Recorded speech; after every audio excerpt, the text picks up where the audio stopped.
everyone, this is Sirisha and I host the Women, Career and Life podcast. Just like you, I've traversed varied paths, stumbled a little, picked myself up and learned a great deal on my journey. Many of us face similar questions, but we don't always get to have a conversation with our friends or peers. In this podcast, you will hear real stories that you can connect with on the challenges of navigating career and life. You must be wondering who I am. In my everyday life, I'm a career woman, a mom, and an avid reader.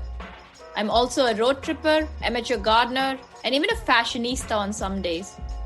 Join me and my guests as we have an open and honest discussion on career change, trade-offs, and working across boundaries. You get the idea.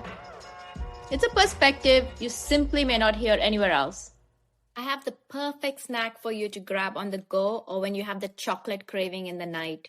Parkley Snacks makes an organic whole grain mix of snacks with dark white chocolate and milk chocolate that you can eat for a snack. Use it to top your yogurt or any other form. Log into Parkley Foods, PAKTLIFOODS.com. You can get a 15% discount by using the code WomenCareer15, spelled WOMENCAREER15. I hope you enjoy and satisfy the chocolate craving you get whenever you feel like it.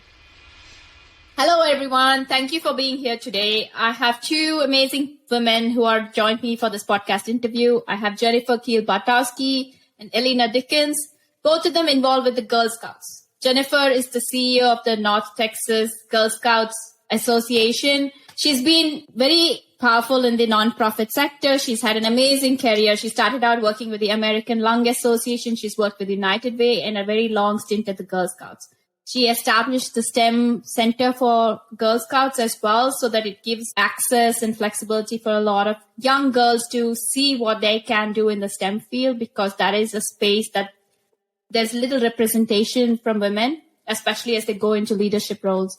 A lot of today's conversation will be around leadership, and congratulations, Jennifer, for winning the 2022 Stevie Awards for Business. Thank you. That is very amazing, and I'm so glad we get to talk to you. Thank you. I'm so honored to be invited and to participate. And we also have Elina here, who is actually a young woman who is a sophomore at the UT Austin in the Macomb School of Business. She was a gold scholar, and also she won the Young Girls Women Distinction for Girl Scouts, which is a true honor based on all her work that she did.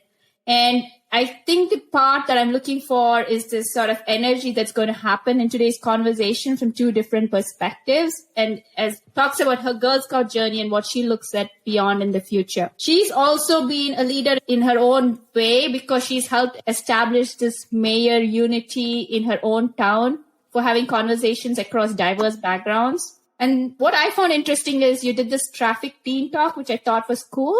You know, how to have a conversation with a cop when they stop you for a ticket. I wish someone had taught me that skill as well. So, Elina, thank you for being here. I'm really looking forward to today's conversation. Thank you. So to get started, Jennifer, why don't we start with you? Can you walk us through some of your journey and how you ended up being here where you are right now? First, thank you so much for having me. Of course, I was a Girl Scout growing up. I was a Girl Scout through 9th grade. My mother was my leader. Her mother was her leader. I'm the oldest of 5 kids, 4 girls, and all of us were Girl Scouts. So I camped and sold cookies and did all the activities, and it was a great big part of my life. And truly, I think Girl Scouts taught me a lot of the leadership skills that I've learned over the years, and really was a foundational part of what kind of leader I ultimately became. So I'm very grateful for that leadership journey that I had started with Girl Scouts. When I was in college at Texas A&M University, I joined an organization called Alpha Phi Omega, which is a co-ed service organization. And I would do 100 hours of community service every semester. And I loved it. And in that opportunity to do service, I made tons of friends, people who are my friends today, 30 years later. And I got to have really significant leadership opportunities. And at the end of my undergraduate program, I went to my advisor and I said, you know what? I really love engaging the community and getting students involved and helping people put their time and treasure toward the community and making it a better place. is there a job like that? And he said, yes, there is. People will pay you to do that. And I said, I want to do that. So I went on and got a master's of public administration with a nonprofit management specialty, also at Texas A&M. And then I started my nonprofit career, mostly in fundraising. And I started at Girl Scouts of Northeast Texas in 2009 as the chief development officer, became the executive vice president and chief operating officer. And then in 2014, I became the CEO of Girl Scouts of Northeast Texas, the very proud CEO of Northeast Texas. And I've been in this position now 8.5 years. And I'm just so honored to get to lead this council and lead this organization through the transformation that it's going through post-COVID. Yeah, that's pretty amazing. You have over 25,000 young girls involved in your organization, and you've just received the grant from McKinsey Scott for $3.8 million. So there's a lot of activity going on. I'd love to revisit this conversation on what you have planned with that. And we'll come back and have that discussion in a few minutes. Elina, so why don't you walk us through, we just did a brief intro, but what's been your journey through Girl Scouts? When did you start? What were some pivotal moments as you walked through it? So when I first started Girl Scouts, it was back in 4th grade. And so my mom, I left daycare. And so she was like, okay, we're going to go somewhere. And I was like, okay, where are we going?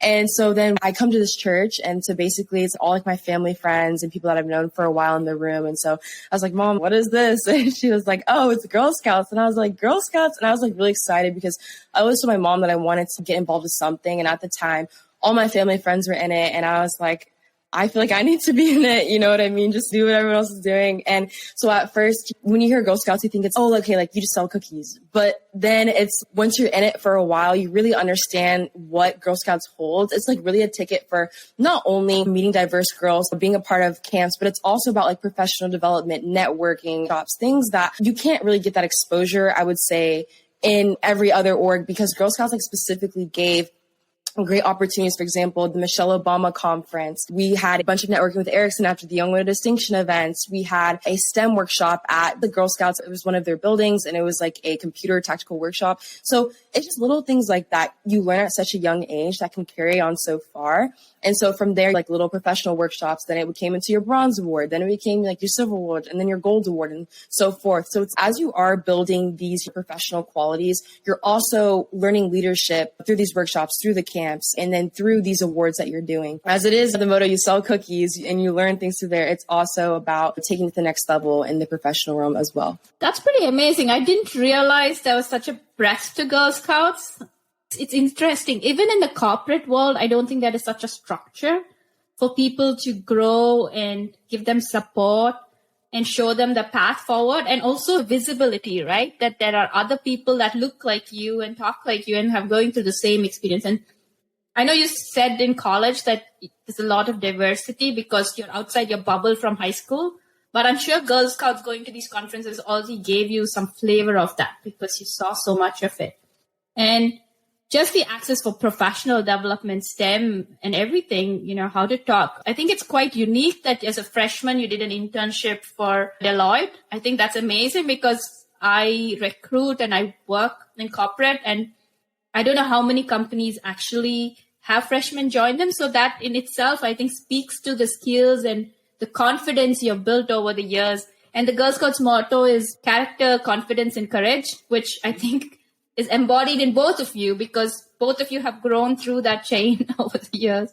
So it's pretty cool. Thank you. Elina is pretty impressive on her own right, but I'd like to think Girl Scouts was an important part of her journey. It sounds like it was. I think it's just so important when you think about Girl Scouts, how deliberate we are about a couple of things, about inclusivity for sure. We want to be a place of belonging for but also about progression. So girls can start in kindergarten and they can go all the way through 12th grade. And each year they build upon their skill set or their leadership journey.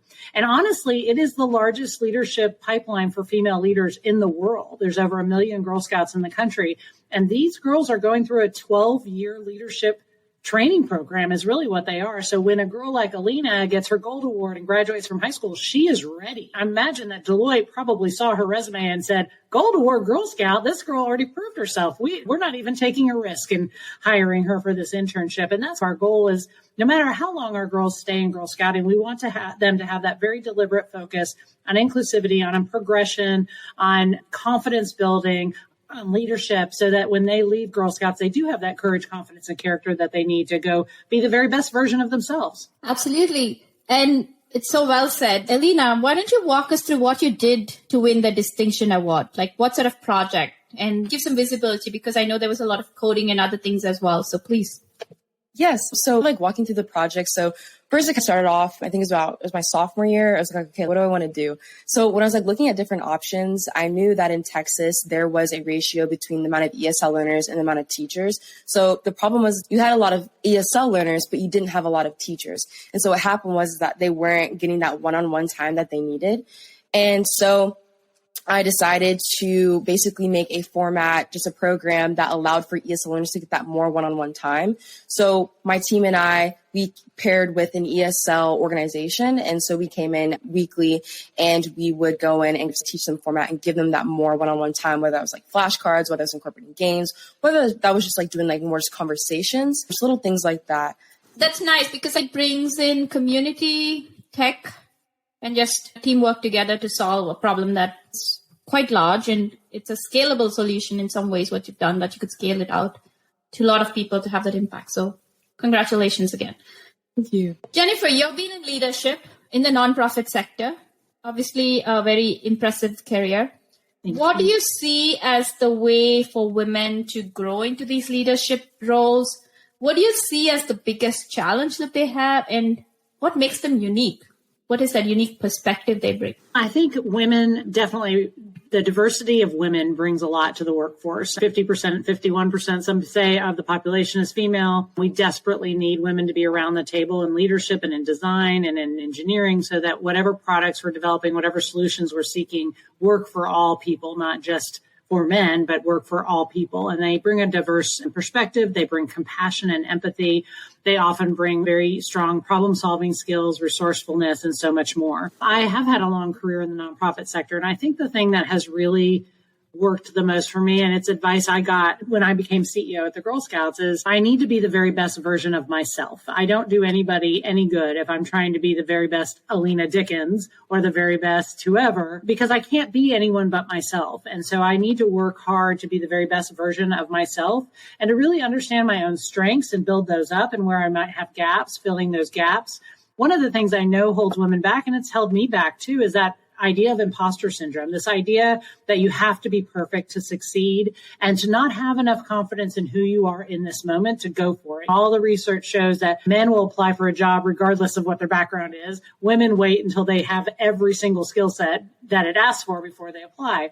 And I think we've got to back away from that. We've got to have enough faith in ourselves, enough confidence in ourselves to say, you know what, I might not know how to do that now, but I'm teachable, I'm coachable, I am resourceful, and I'm persistent, and I'm resilient, and I can get in there and learn that skill because I have so many other great skills that are going to make me a strong leader. And this organization needs me right now.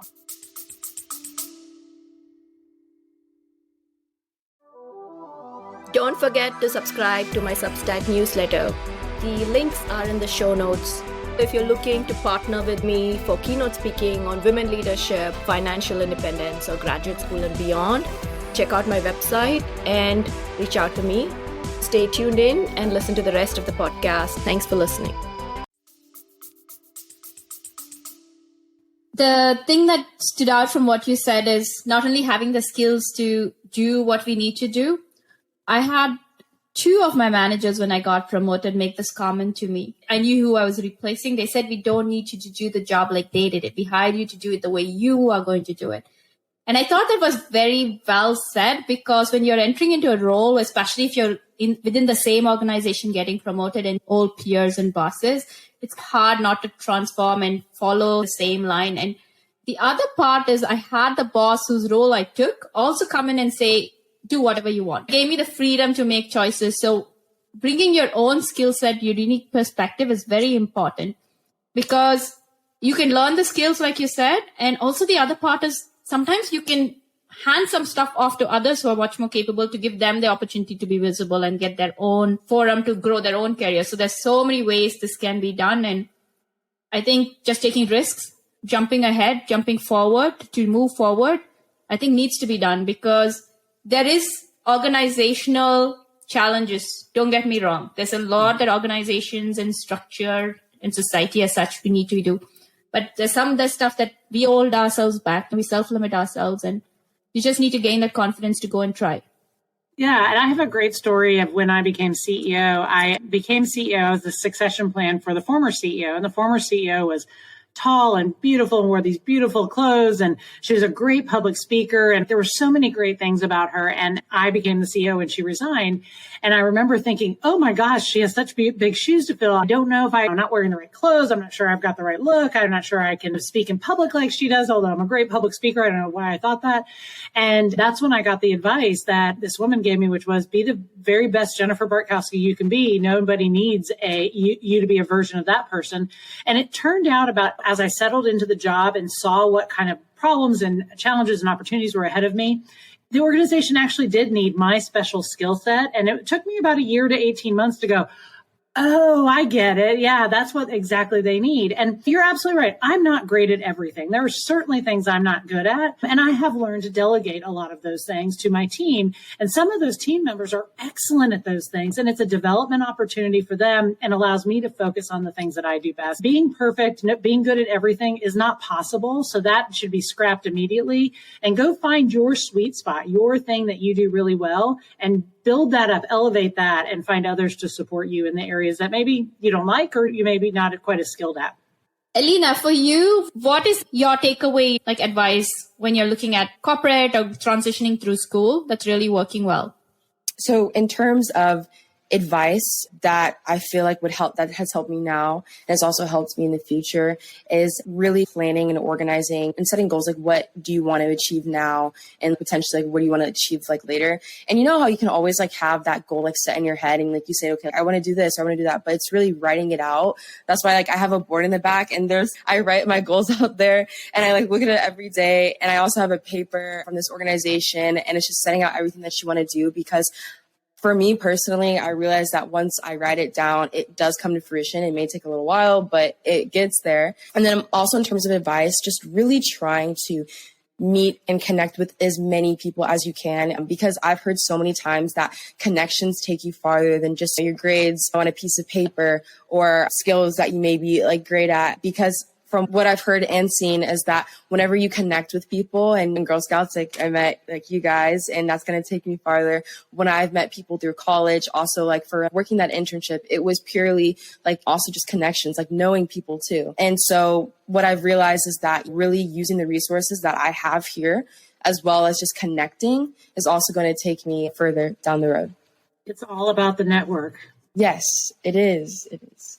I think you hit the nail on the head, because when you're in school, it's actually kind of a huge mindset shift, right? Yes. I mean, sometimes even culturally, it's all about putting your head down and going for it. You give it all your best, and meritocracy in some ways gets rewarded. That's the image that school has.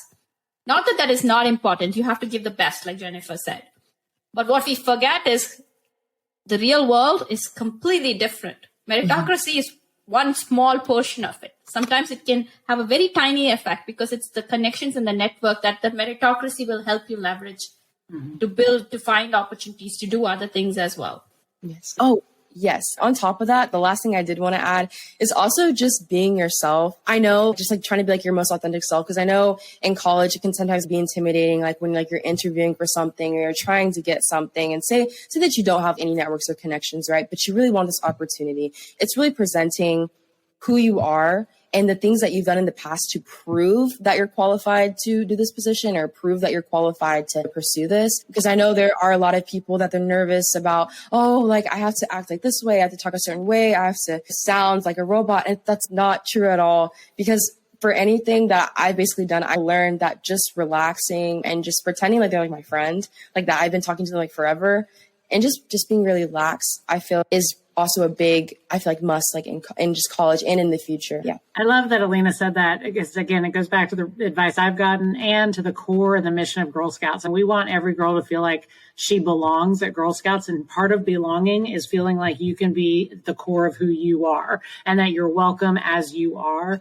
And so I love that Elina got that. I'm sure she got it from her family and from school, and also from Girl Scouts, to show up as the best version of yourself. And people are going to be attracted to that.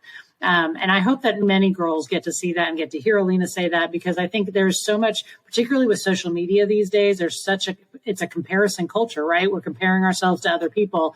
And I always say, you're just going to be a terrible version of that person, right? That's not who you are. This world needs exactly who you are. And if you are not that person fully, then the world is going to miss that. True. And let's not forget that social media is a very edited culture.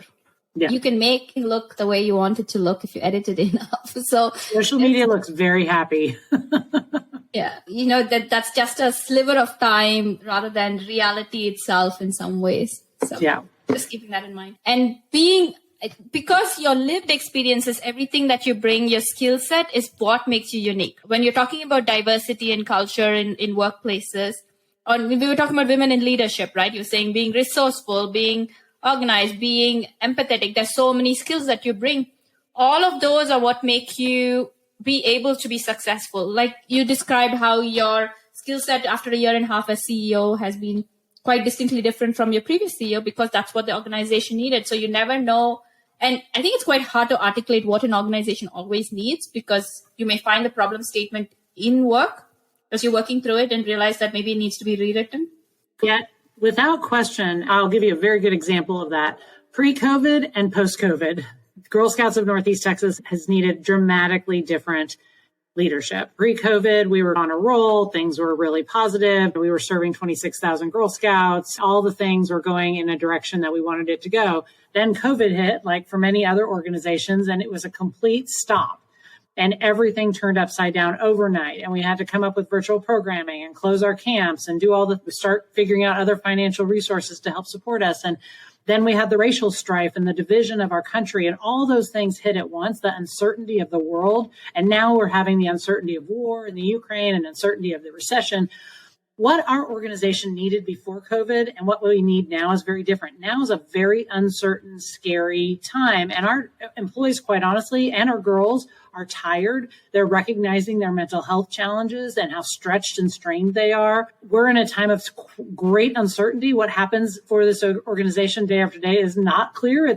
I keep saying we're sitting in the muddy middle, right? Like great things are happening and we're facing significant challenges. And so I personally have been on a leadership journey for the last 3 or 4 years, a DEI leadership journey, really understanding my place in the diversity and equity and inclusion space and the systemic racism that we see in our own organization that has to be unpacked and rebuilt to better serve the girls of tomorrow. I've been on a leadership journey to get more comfortable in this world of uncertainty that we live in, right? Every decision I make is unsure. I don't know, because I don't know what tomorrow looks like and nobody knows what tomorrow looks like. So those kinds of conversations, we're living in this kind of muddy middle, as I said. And also the idea that I need to be extremely compassionate and caring for our staff who are working very hard, but are also very tired. And so those are just a few examples of how I personally have been on a significant leadership journey and change, because I wanted to be the right leader for this organization post-COVID, but it needed something different than I was delivering pre-COVID. And I'd like to think that everyone's on a leadership journey their whole life anyway, but mine has been super deliberate. And you touched on, essentially, you're talking about burnout, because that's been such a marker, right? It's been an evolution process. COVID's been eye-opening. And for you, halfway through your leadership journey in Girl Scouts, it's transformative. But I think what you're talking about is burnout and having us all deal with these trying times and talking about mental health. I know you have a badge, actually. I did want to ask you that question, so it's a great segue into it.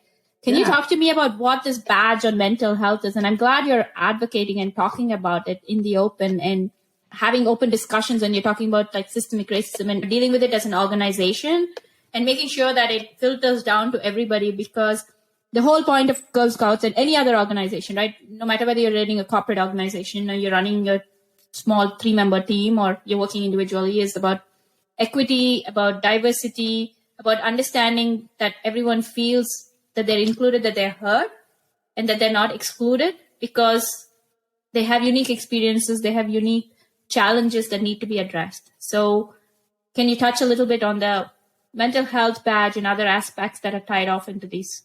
Yeah, it's a funny story a little bit. We actually started our journey toward mental health programming in November 2019. So we thought we would take a luxurious year and do a bunch of research and find all these partners and create this strategy. And then COVID hit in March, and we immediately recognized that girls were isolated and anxious, stressed about the future, and starting to be, quite honestly, depressed and concerned about their lives. And so we actually fast-tracked our mental health programming in April of 2020. We put together a mental health advisory team of subject matter experts, including psychiatrists and others from organizations around Northeast Texas. And we hired someone to serve as our mental health coordinator. And we launched our very first patch last year called the OK to Say patch. And it was a patch that was designed to teach girls kindergarten through 12th grade to recognize their emotions and their mental health situation, but also to reduce the stigma of mental health. If COVID did anything good for us, it's gotten us talking about the mental health crisis in America. And many of our girls are challenged with anxiety and stress. And in some of our communities, families just don't recognize those challenges. And they actually just say, push forward, get through it, you're fine, don't worry about it. And quite honestly, that's a very scary thing to hear when you're really feeling the challenges of a mental health situation. Then we just recently in October launched a brain health patch with the Center for Brain Health. And this one, we continue to do the OK to Say patch where girls are talking about emotions and mental health challenges. But the brain health patch is really about how your brain works, because there's a science behind mental health and mental health challenges and mental wellness. And you can learn in this patch, you learn all about how your brain works in a very progressive and age appropriate way, and what exercises you can do to make sure your brain stays healthy, what exercises you can do to make sure your brain gets rest and is ready for the world, and even in these uncertain times. So we're trying to come at this mental health challenge from all angles. We're providing mental health first aid training for our volunteers. We're providing mental health programming for our girls. We have had a big focus on mental health programs for our own staff, including a mental health day, a wellness day, as well as programming for our staff as well, because they're just as prone to having these challenges as anyone. And if I can do anything for this generation of girls, I'd like them to talk more about what mental health and mental wellness is, because it is, if you break a leg, you're going to go see a doctor. If you're depressed, you should also go see a doctor and start to figure out what are the things that I need to do to get out of this space. And the fact that many people still dismiss that as not a real illness is concerning, because we know the consequences of not paying attention to kids who are making a cry for help. Here is the perfect snack to grab when you're on the go or when you have that sweet tooth chocolate craving in the night. I love the dark chocolate with raisins and nuts. My sister loved the white chocolate, and she's not a white chocolate fan. Barkley Foods makes a gluten-free, organic, superfood, whole grain mix of snacks mixed with chocolates, nuts, and fruits. Pick up Barkley Foods. You'll also be supporting a women-owned business where all the snacks are handmade. Bartley means joy in Nahuatl, the language of the Aztecs, and it's based on an ancient Mexican snack called the alegrias, which also means joy in Spanish. You can order Bartley snacks in packs, but also as a gift box to give in a corporate giving of a family, friends, and colleagues. The gift box looks amazing and also comes with this little fabric made by local artisans in Mexico, which can be used to decorate your holiday table. Sina, the owner of Bartley Snacks, started this business during COVID, but has really been thinking about this idea and perfecting it for the last 20 years. I hope you order it and enjoy it. You can get a 15% discount by using the code WomenCareer15, spelled WOMENCAREER15, and log in to Bartley Foods, PAKTLIFOODS.com. I hope you order this and enjoy it and satisfy the chocolate craving you get whenever you feel like it. Check out Bettina Brown's In the Rising podcast. Just listen to her describe what she talks about in her podcast. What would your life look like if you could walk away from the shame-blame game that does nothing for you and you live a life that's in alignment with your hopes, your dreams, and your goals? Well, my name is Bettina Brown, and I'm the host of In the Rising podcast, and that's what we talk about every single week. What makes people rise up in any of their areas of life, financial, relationship, and their own vision and passion. So I invite you to listen to In the Rising, and until then, let's keep building one another up. True. Elina, did you have anything you wanted to share in that space before? How has your experience been through COVID or what you have heard? Because mental health now is a conversation, and you're right, that's been the positive thing, something that was always hidden behind the screen that we never talked about. and it really needs to be discussed. It's a silent illness because no one sees it. Right. Like they talk about handicap parking, and this is a social consciousness on our part. When you see someone parking in the handicap parking, if it's obvious why they're parking, you're okay. But I read stories and I hear of women and men and others when they park there and it's not obvious, people are wondering why they parked and why they have a tag. So in some ways, it's the same thing. You can't see anything, doesn't mean it doesn't exist.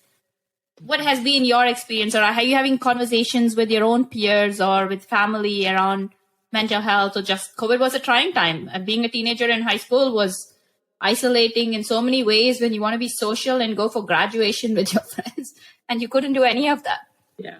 Yes, I definitely have to agree. I know it was funny because my birthday, it's the second to last week of February, and we had the spring break coming up. And then, so I had this big party for my 16th birthday. I was like, woohoo. All right. So then we're going to have spring break, and then I'm going to go back to school because I'm always ready to go back to school after spring break is done. And so then it's okay. School's going to get canceled for 1 week. And I was like, okay, that's fine. School's going to get canceled for 2 weeks. And then it kept going, pushing on and on. And I was like, I literally just saw my friends a couple of weeks ago, like everybody, big congregation, to going to nothing. And then now it's like, we have to stay at home all the time. I wasn't allowed to leave until June 20th. Was trying to figure out what to do. The first 3 weeks, I was just bored. Like, I didn't know what to do. And then after that, I made a schedule. Okay, what am I going to hit for the day? So I wake up in the morning, I eat, I practice SAT, I do a home workout, and then I just talk with my family and hang out with my family. I try to basically set a schedule and a routine. Like, even though I am going to be at home all day, trying to figure out something to do. And that is just setting a schedule. So as I thought my days were going by slower when I wasn't doing anything, my days were starting to go by quickly when I started having a schedule. And then also in that time, I was able just to get closer to my family because we're all basically at home. We're within the proximity of each other. So that's when we got to play with each other. We started doing family nights. We had like games. We had dinners together because no one was really had anything planned for the week. So why don't we just do stuff together? And then progressively started talking to friends. We started seeing friends little by little. So back when I think it started August started hitting, I started seeing everybody progressively. And so it did get better. But also during COVID, knowing that I had that time, that was prime time for me to like really complete everything for my Gold Award because I had little parts done with everything going on. I said, okay, I'm going to do a little by little. But now I have all this time. Just at this point, like there's no excuse. Just complete it and go through with it. So it was also a prime time for me to get my stuff done. Yeah, COVID was interesting. I had teenagers at home. It was great family time, but I think the second year, they probably wanted to see more of their friends as well. Slowly, I think the seams are starting to stretch. And in a lot of ways, I had it lucky because the kids were older and I didn't have to parent them, be cafeteria, do all like the 10 extra hats that I had to wear. Families with young kids, that was really a trying time for everyone. So the mental health is, yes, for the kid for being isolated, because for those who transition into kindergarten and first grade, it would have been completely mind-boggling to them that, hey, school is all online, and what do you mean I have to go to school and I have to socialize now? And they've not developed the social skills. And then for the parents to be doing work, doing this, caregiving, everything in one shot, was a lot to stretch people. A lot. What is Girl Scouts have planned for the $3.8 million that you got from Mackenzie Scott, which is amazing. I think she's given like $30 million to all of Girl Scouts. So that's great that you've got the grant. So what activities and things are you looking forward to? She actually gave $84.5 million to the Girl Scout movement, and 29 councils received funding. Ours was $3.8 million. And I'll just tell you a quick story. I got a call in May that we were receiving this funding. It was a surprise. We did nothing to apply. She just recognized that Girl Scouts of Northeast Texas was doing transformational work for girls. We didn't get to announce it till just a few weeks ago, but I am so grateful for how she's giving back to the community, and particularly to girls and women who are under-resourced. So we are actually in the midst of a transformational initiative to rethink and reimagine Girl Scouts for the future. Post-COVID, we've lost 24% of our membership because families backed away from extracurricular activities. We haven't had access to schools. And what we're hearing both from diverse communities and other communities is that they are considering different organizations that may meet their needs better. and they aren't really aware of, nor do they trust Girl Scouts. And so we're going a new approach to build trust and community with families that maybe have never accessed Girl Scouts in the past. And we're doing that by investing in our people, investing in our processes, reimagining our spaces, and engaging in the community. And it's a 4-pronged approach. And the Mackenzie Scott funding is going to fuel that approach. And then after that, once we identify exactly who we need to be for girls of the future, we will be going to the community to do a capital campaign to sustain us for the future.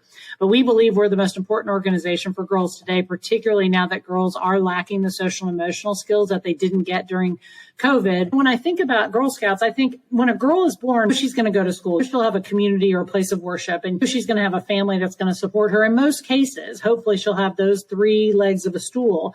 But right now, schools are at the end of their rope. They don't have any more bandwidth to be able to provide social and emotional learning. They're focused completely on academics. And not every girl has a strong community or even a strong family. So I really think to make girls strong in the future, we're going to have to consider Girl Scouts the 4th leg of that stool to ensure that every girl gets that leadership journey, that social and emotional learning, that place of belonging that perhaps they're not going to get from anywhere else. And that's my reimagination of Girl Scouts. That's my thinking of who Girl Scouts needs to be. It needs to be as prevalent, as important, and as a necessity for every girl as anything else that's in their lives. And that's what we're reimagining ourselves as. And Mackenzie Scott is allowing us to do some big thinking around that. And 80 million is an amazing contribution to support it. I wanted to dig a little deeper. You said it was trust and other issues. So what is it that what is the sort of the core point that they're struggling with that you need to transform? I think it's a couple things. Quite honestly, I don't think we've been proximate to communities. I don't think we've really gotten to know our communities. And honestly, I'd say that what we've always done is gone into communities and said, here's Girl Scouts, take it or leave it. Instead, what we want to do going forward is, hey, what do you want out of a girl serving organization, and how can we be that for you? In every community, no matter how high or low income, no matter what their diversity, they have traditions and legacies and practices that support that community. And we need to know what those practices and traditions are so we can engage them and elevate them for the girls in that community. And that means that we have to listen. That means we have to stay. We can't go and come out. We're going to have to stick with those communities for some time. We're going to have to be proximate to those communities. We're going to have to be engaged in building trust in those communities. It's a very different approach. I think we've been somewhat transactional in the past. This new approach is far more relational. And that means that we have to have a different skill set. Thus, the important investment we're making in our staff to ensure that our staff are ready to be the representatives and ambassadors of Girl Scouts that we need our staff to be in the communities that we want to best serve. You almost need community advocates and ambassadors with each community. And even I'm thinking someone like Elina, right? Someone who's in the transition point, who can tell you the history of it and what's important to them, but also— and who's a living example of it as well.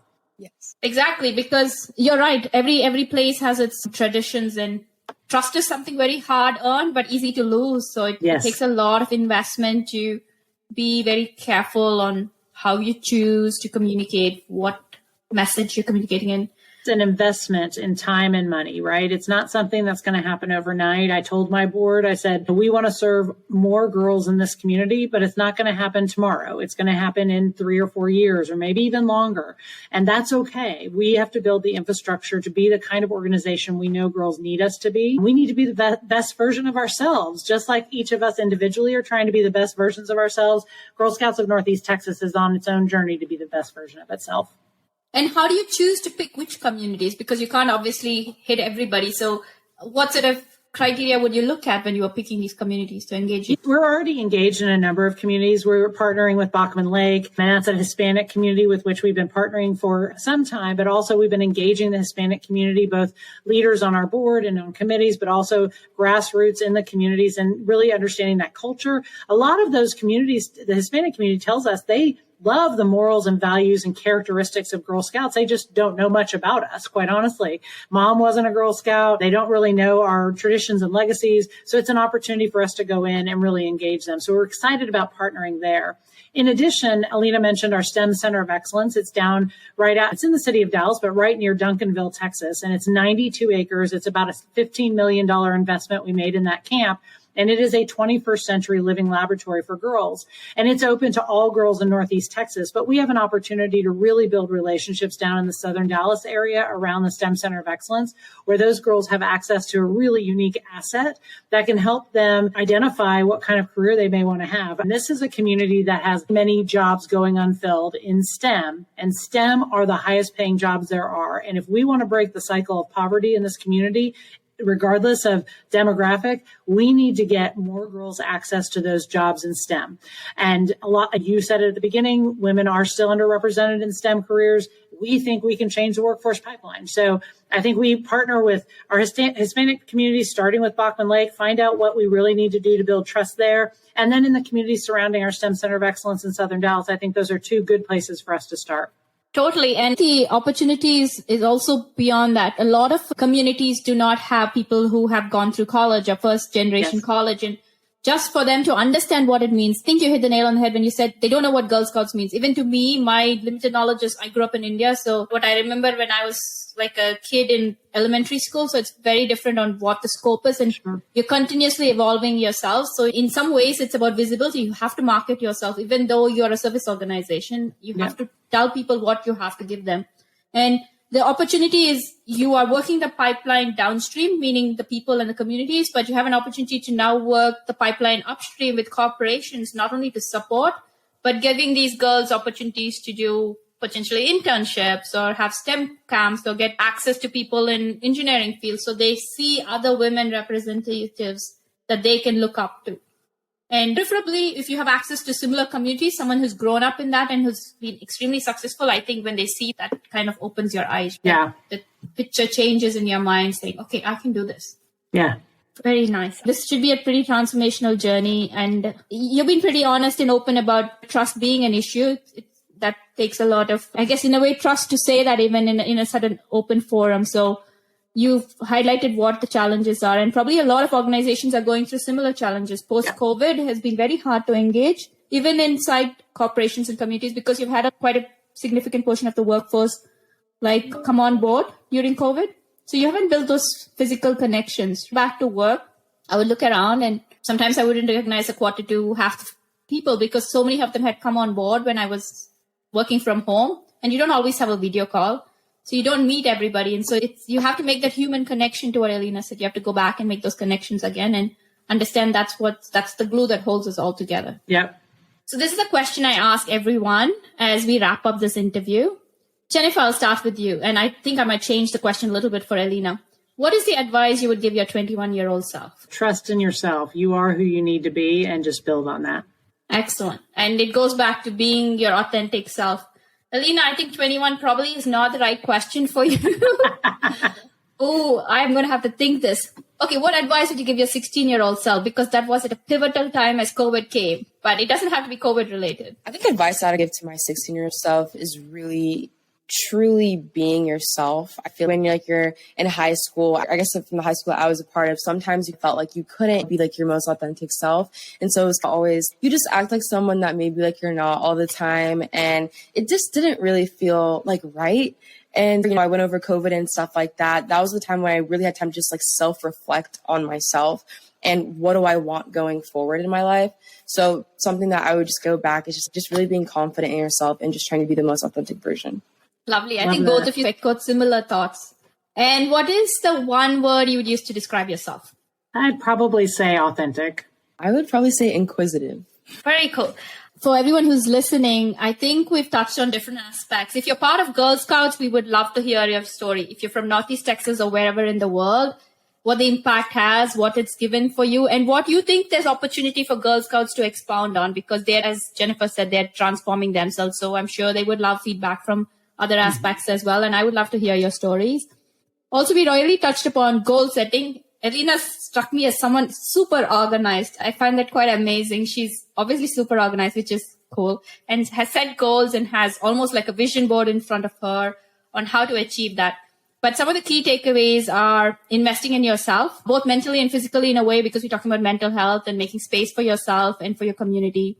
And also bringing your whole self to wherever you are, being authentic. And don't let yourself in some ways be minimized or doubting that You can't, to go back to Jennifer's experience, you can do whatever you choose to do. And just because you may think you're not a right fit for that role or that organization or that opportunity, don't hold yourself back, because that you might be exactly the person they didn't know they were looking for. The thing you have to realize is people are not always sure what they're looking for till that right person comes along, and then things will flex to fit and give you that space. And you can, if you're taking on a new role, my only suggestion is, from everything you've heard, is be whoever you are. Do not try to imitate somebody else, because that is not what everyone needs. They could just have had that person do the role. And everything we talked about with social media and stuff, that's just an edited version, but bring your unedited version to everything we are having in this conversation. So thank you. I'd love to get some feedback from, if you're listening to this, and hear your own stories on how this was. And you can email me at womencareerandlife@gmail.com to let us know. And Elina and Jennifer, if you wanted to share the social media links for Girl Scouts and your own, so people can get in touch, please. Just visit GSNETX and you can see our Facebook, LinkedIn, Instagram, Twitter, and all of those handles. Thank you so much for allowing me to do this with you. It was a lot of fun. Thank you. Thank you for taking the time. I just wanted to say thank you. I hope you enjoyed today's episode. Tune in every other Wednesday to catch the next episode. If you think a friend may benefit from this, please share this podcast with them. All the resources we talked about are also available on my website, womencareerandlife.com. Please like, subscribe, and leave us a review on your favorite podcast platform. I would love to hear from you about your stories and your journey. You can reach me on my blog, Twitter, Instagram, or Gmail at Women, Career and Life. Until next time, this is Sirisha signing off. Remember, there are infinite possibilities to drive change in career and life. Which will you choose to make a reality today?